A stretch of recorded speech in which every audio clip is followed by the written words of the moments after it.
अस्सलामुअलैकुम दोस्तों, कैसे हैं आप सब।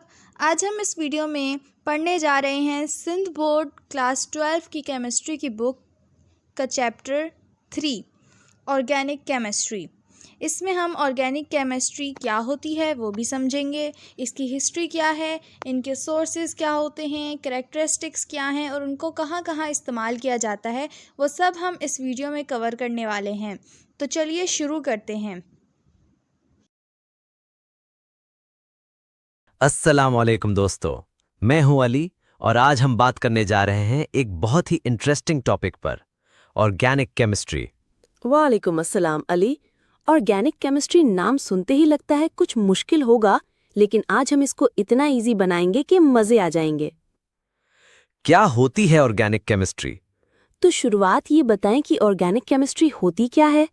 ऑर्गेनिक केमिस्ट्री वो सब्जेक्ट है जिसमें हम कार्बन वाले कंपाउंड्स का स्टडी करते हैं। ये वो केमिकल्स होते हैं जो कार्बन और हाइड्रोजन मिलके बनाते हैं। लेकिन क्या सब कार्बन वाले कंपाउंड्स ऑर्गेनिक होते हैं? नहीं, कुछ कार्बन कंपाउंड्स ऑर्गेनिक नहीं होते, जैसे CO2, CO, कार्बोनेट्स वगैरह। ओह, मतलब हर कार्बन कंपाउंड ऑर्गेनिक नहीं होता। समझ आई बात। और ये कैसे स्टार्ट हुई, मतलब ऑर्गेनिक केमिस्ट्री का आइडिया कैसे आया? पहले लोग समझते थे कि सिर्फ जिंदा चीजों से ऑर्गेनिक कंपाउंड्स बनते हैं। इसे कहते थे वाइटल फोर्स थ्योरी। तो फिर ये थ्योरी गलत साबित कैसे हुई? 1828 में फ्रीडरिक वोलर ने लैब में यूरिया बना लिया और वो एक ऑर्गेनिक कंपाउंड था, मतलब बिना किसी जानवर के बन गया। वाओ, तो लैब में भी ऑर्गेनिक चीजें बन सकती हैं। और ये केमिकल्स हमें मिलते कहाँ से हैं? ये केमिकल्स हमें कई जगह से मिलते हैं। 1. फॉसिल फ्यूल्स जैसे कोल, पेट्रोलियम, गैस। 2. प्लांट्स और एनिमल्स जैसे glucose, insulin, menthol. 3. Lab synthesis जैसे आइबुप्रोफेन। 4. बायोटेक प्रोडक्ट्स जैसे इथेनॉल, वैक्सीन्स। वाओ, तो ग्लूकोज भी ऑर्गेनिक है और वैक्सीन भी। बिल्कुल, हर जगह ऑर्गेनिक केमिस्ट्री का जादू है। और कोल और पेट्रोलियम का क्या सीन है? कोल को जब बिना हवा के गर्म करते हैं तो मिलती है बहुत सारी चीजें। कोक फ्यूल के लिए, कोल टार जिसमें से यूजफुल केमिकल्स मिलते हैं, कोल गैस जो रोशनी और हीट के लिए होती है, अमोनिया लिकर जिसमें नाइट्रोजन वाली चीजें होती हैं। और पेट्रोलियम? पेट्रोलियम से हम पेट्रोल, डीजल, वैक्स, केरोसिन निकालते हैं। रिफॉर्मिंग नाम का प्रोसेस होता है जिससे फ्यूल की क्वालिटी इंप्रूव होती है। और खास प्रॉपर्टीज? ये ऑर्गेनिक कंपाउंड्स की खास बातें क्या होती हैं? चलो सुनो। कार्बन कार्बन से मिलता है, कैटेनेशन।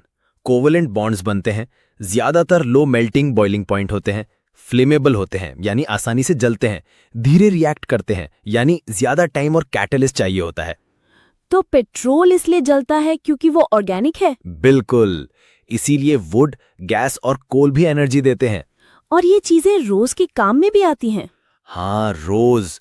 पेट्रोल गाड़ियों के लिए, नायलॉन से रोप्स, फॉर्मलिन बायोलॉजी स्पेसिमेन के लिए, एसिटिक एसिड से vinegar, acetone nail polish remover में। वाओ, ये सब ऑर्गेनिक ही हैं। और बकीबॉल?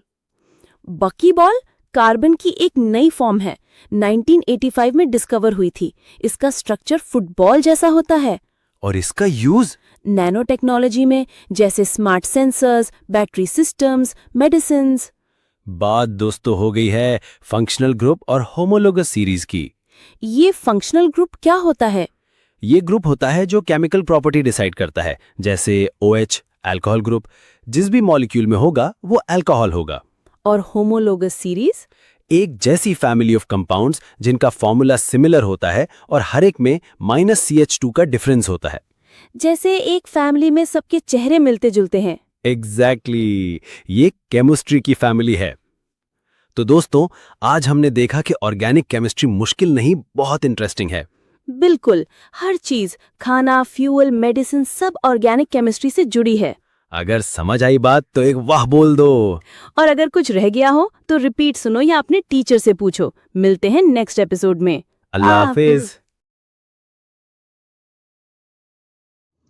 अगर आपको इस माइंड मैप का PDF चाहिए तो मैंने डिस्क्रिप्शन में व्हाट्सएप नंबर दे दिया है, तो आप वहाँ से मुझसे रब्ता कर सकते हैं।